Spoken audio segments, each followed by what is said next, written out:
میرا سوال ہے کہ جب خانہ کعبہ پر پہلی نظر پڑے تو جو دعا کریں وہ قبول ہوتی ہے.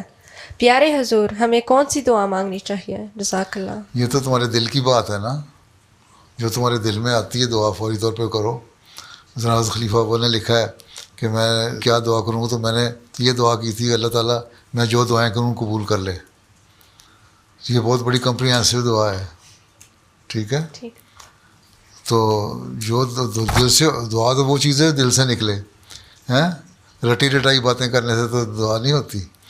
دعا تو وہ ہوتی ہے دل کا جذبات کا خیال ہو، تمہارے دل سے نکلے گی، تمہارے جذبات کا اظہار ہوگا، تمہارا ذہن اس طرف توجہ کرے گا، تمہاری آنکھیں آنسو آئیں گے، تمہاری جذبات کا اظہار ہوگا، تو وہ دعا پھر اللہ تعالیٰ سنتا ہے. اس لیے وہ دعا کرو جو دل سے نکلے. تو وہ ہر ایک اپنے اپنے مطابق دعا کرتا ہے. تو ہماری دعائیں تو یہی ہیں نا کہ اللہ تعالیٰ دنیا میں لوگوں کو عقل دے اور سمجھ دے، اور اللہ تعالیٰ کی طرف توجہ کریں، وہ اللہ تعالیٰ کو ماننے والے ہوں، اس کی عبادت کرنے والے ہوں، اور اسلام دنیا میں پھیلے. یہ ہماری تعلیم ہے. یہ اگر ہمارے ذہنوں میں ہوگا تو جب تم جاؤ گی تو وہاں تمہارے ذہن میں پہلی جو دعا کا اظہار ہوگا وہ یہی ہوگا، اللہ تعالیٰ اسلام کو غلبہ عطا فرمائے.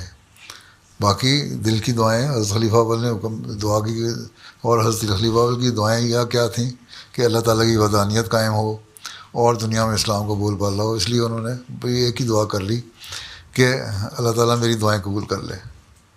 ٹھیک. جی ٹھیک ہے، جزاک اللہ.